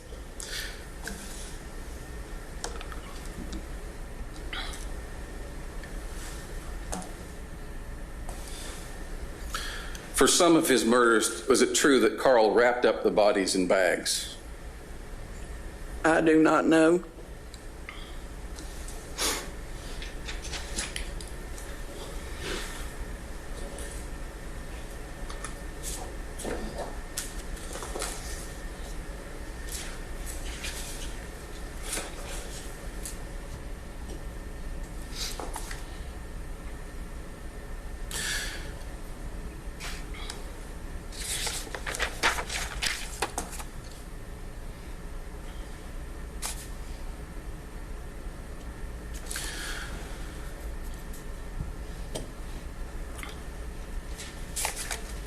You testified, as I asked a while ago, that you overheard Carl making plans for one of the murders. Yes. Did those plans involve him killing people for money? I would assume so, yes. Insurance money? Yes. Was that the first time you had heard him talk about killing someone? Yes. And what did you think at that moment? Did you think, I should get out of this house? No. Did you think that was a red flag about your husband? I loved my husband. And you didn't go directly to the police when you overheard your husband discussing murdering somebody? No, I did not. You, in fact, helped Carl plan the killing of Joe and Liddy, didn't you? Yes.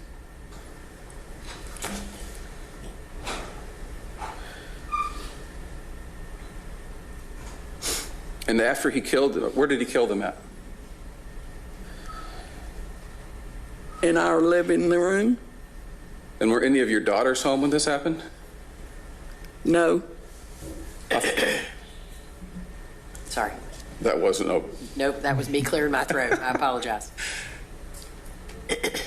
Didn't you testify in 2003 that Melissa was in her room? I don't recall. Was anyone else in the house at the time? Yes. Who was that? His father? Carl's father? Yes. And was he awake? I don't know. Didn't you previously testify that he was passed out drunk on the couch? Probably. Yeah. Was that a habit of his? Yes. Was he an alcoholic? Yes. Okay. And did you help Carl dispose of those bodies that you killed in your house? Yes. And just briefly, I'm not going to go into a lot of detail, but how did you do that? I don't understand how to answer that question. How were those bodies disposed of? They were in sleeping bags, and we took them to the where they were thrown into the water. So you drove one of them to the Flint River, correct? Yes. And how far was that from your house at the time? I don't know, probably 25 miles. Okay. And you took the other one to the Ocmulgee River, is that correct? Correct. And how far was that from your house? I don't recall. I don't know. And if you had this much involvement with your husband, why weren't you prosecuted also? I was given immunity for my testimony against him. Okay. And you, in fact, asked for immunity, didn't you? Well, yes. Okay. So you ended up serving a year of probation, is that correct? That's correct.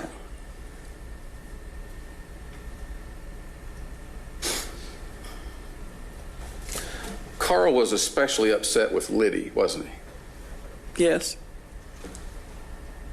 As he saw it, it was her loose tongue that caused him to have to kill his best friend.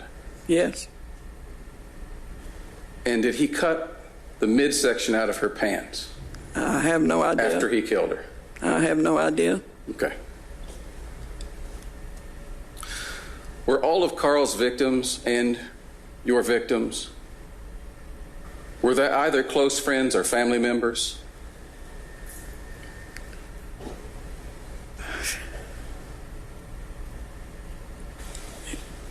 Family members. Okay. I don't, cause Pete was a close friend, Liddy not so much. Okay.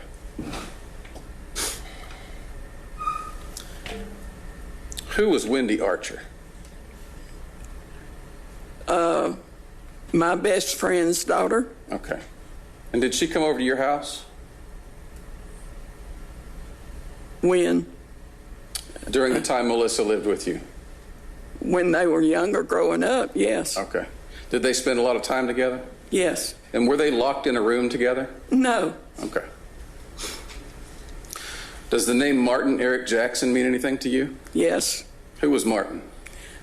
He was,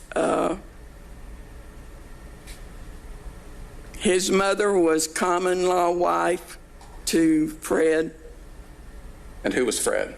Fred was Carl's uncle. Okay. Was he one of Carl's victims also? Yes. Was Mr. Wyatt a drug dealer? Yes. Okay.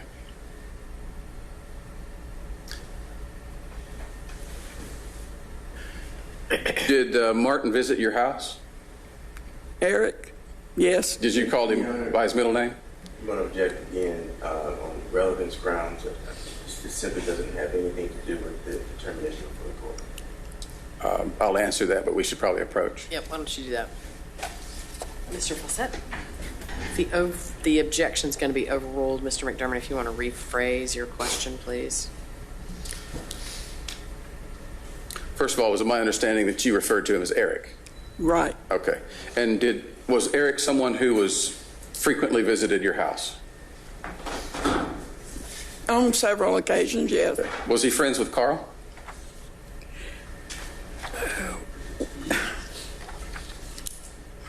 I don't know that you would call him friend. He was Fred Wyatt's stepson Okay. through common law marriage. Okay.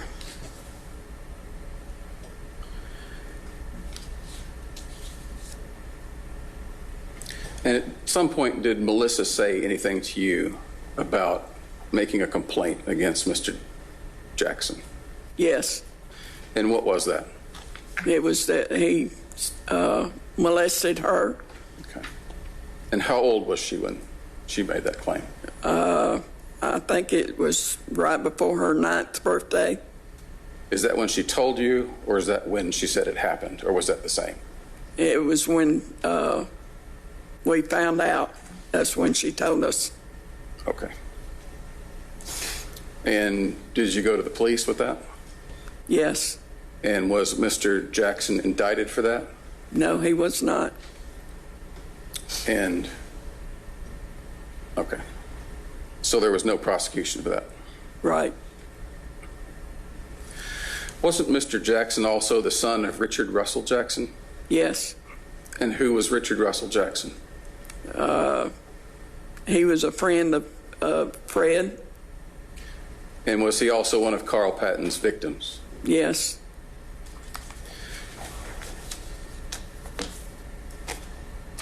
And during the time that Eric Jackson came to your house and associated with your family, did he know that Carl had killed his father? No. When did he find out? Probably not until 2003. Okay. So Carl continued leading him on as a friend or family member. Yes. Now, Carl, because of his crimes, we've heard already, he was convicted, correct? Correct. And he was sentenced to 4 consecutive life sentences. Yes. And I believe on the 5th one, the judge said, kind of, what's the point? We'll just make this one concurrent, right? And even though Carl had multiple life sentences in jail, he was still technically, or at least as far as you guys understood, eligible for parole, wasn't Yes. he? And you firmly expected and planned that Carl would be paroled. Yes. And you actually thought that was going to happen soon, didn't you? I hoped. In 2021, you told investigators in an interview, correct me if I'm wrong, that the only reason Carl had not been paroled already was because his son-in-law had a criminal record and was on probation. Is that correct? Probably, yes. If I were to show you a transcript of that interview, would it refresh your memory?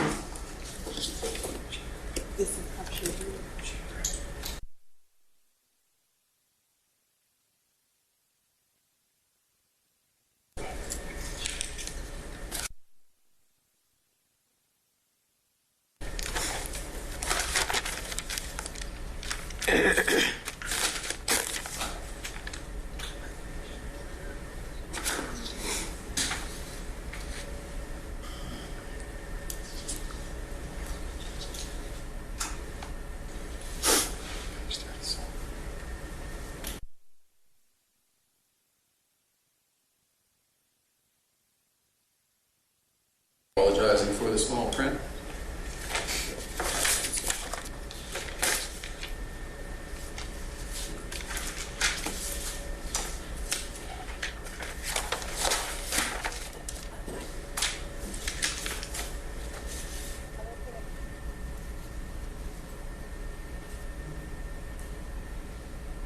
Okay.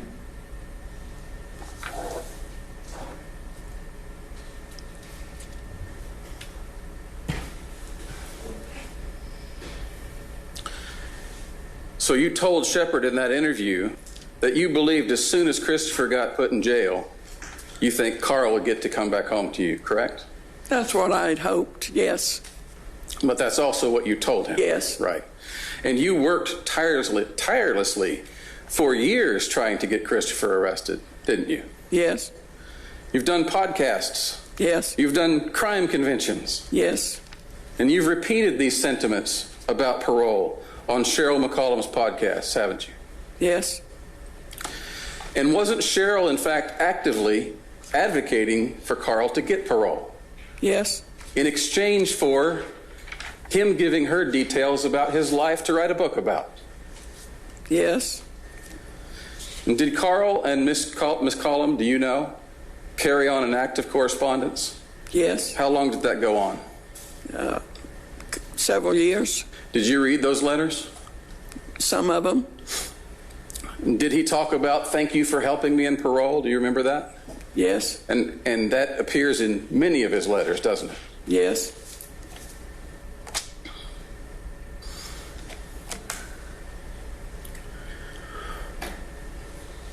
If you knew something was wrong with Melissa at Christmas, why did you wait almost 60 days before you went up to check on her? Because I had to convince her daddy that something was wrong. Do you drive? Yes. Do you have a car at the time? Yes. Why didn't you go by yourself? Because I didn't want to go to Atlanta by myself.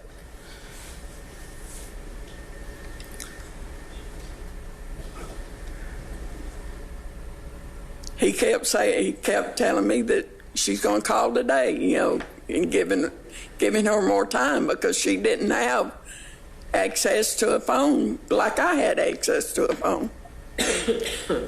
She worked at Waffle House, didn't she? Yes. And she could have called you from Waffle House? I don't know. She spent time she had never called me from Waffle House, so I'm not sure when she worked at Waffle House. I see. The time frame of when she worked. You went up to Brookline after your birthday. Yes. Found nothing. Why didn't you report her then? I tried to. To Atlanta? But yes. Okay. Do you remember telling Detective Calhoun in 2003 that one reason that you didn't report her is because you had another daughter that left for a long time without contacting you? Do you remember that? Yes. Okay. But you just testified earlier that these two daughters were absolutely different. Right. She wasn't. Go ahead. The situation was the same. Right. They were both over 18. Kind of I was always told that because she was over 18, she could come and go as she pleased. And the same thing applied to Melissa. The only difference between Melissa was she was married, which made it more difficult, and she didn't live with me. But we're talking about their personalities. Right. Your reason to Detective Calhoun was you didn't go check on Melissa for a long time because Tina never called you back for a long time. And in fact, Tina had left her children with you, hadn't she? Yes. But Melissa was an entirely different personality like that. You said she's not bullheaded and rebellious and self-willed like that. She's a mama's girl. Right. So why would you assume that she's going to act like Tina acted? I did not assume.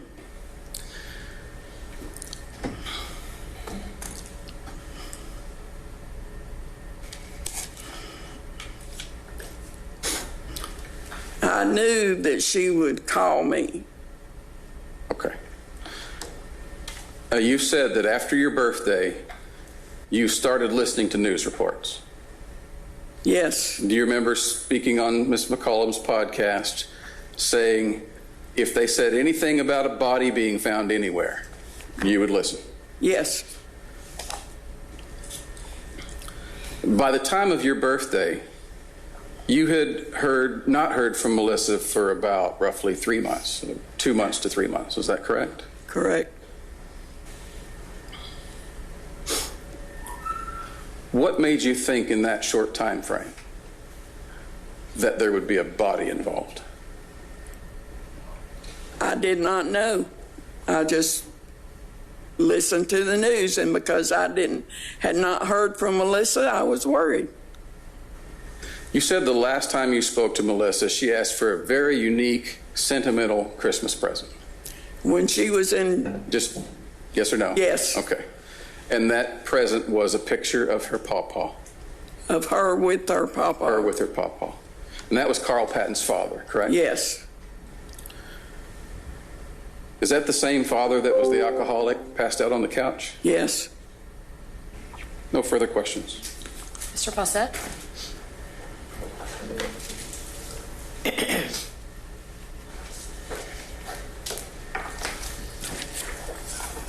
Ms. Patton,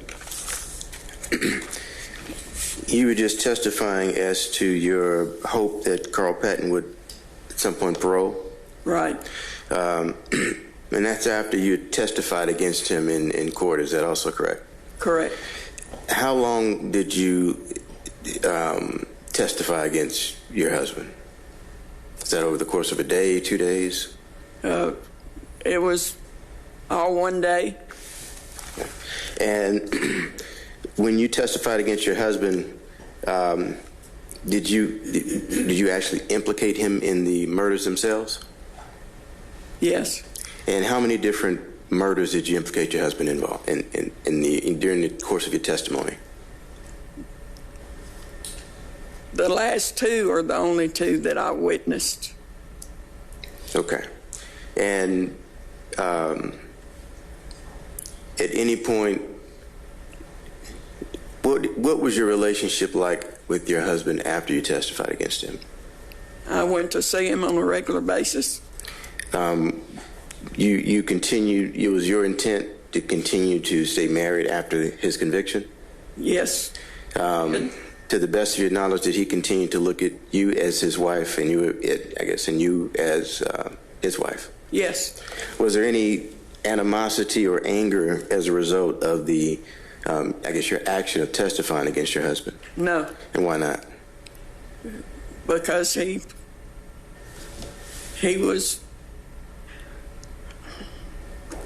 wanted me to do what I did and testify against it so that I would be able to raise my two grandkids that I had custody of.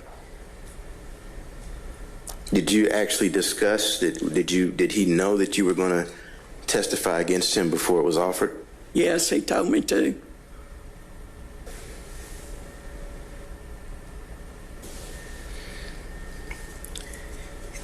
And did Carl Patton keep up with the status of the criminal case, the case involving the disappearance and murder of his daughter, Melissa? Yes. How do you know that? Because he wrote to Cheryl McCollum. Is that something that you discussed with Carl Patton throughout the years? Pretty much, yes. And as you start to make contact with Detective Shepard in 2021, do you also keep Carl Patton informed of those discussions as well? Yes. What about at the point when this case is indicted in 2024? Do you discuss that with Carl Patton? Yes. And can you describe his reaction? How did the news of the indictment of this defendant for the murder of your daughter, how was that received? He was very happy. Why would you say that? Well, because Chris was going to have to face up to what he did. And to the best of your knowledge, was that the feelings of Carl Patton at the time of his death? Yes. Now, your testimony as to the specifics of the Flint River homicides, did any of those homicides involve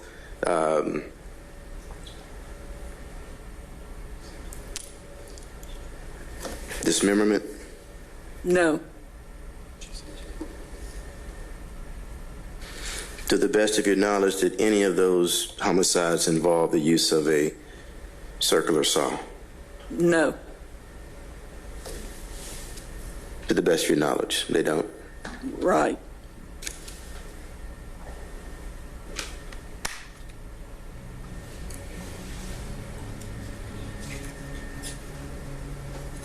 That's all I have, Judge. Anything else, Mr. McDermott? No, Your Honor. Okay. Thank you, Ms. Patton. You may step down. This podcast is a production of Court TV. Go to CourtTV.com for more content, trials on demand, and to find out how to watch Court TV in your area.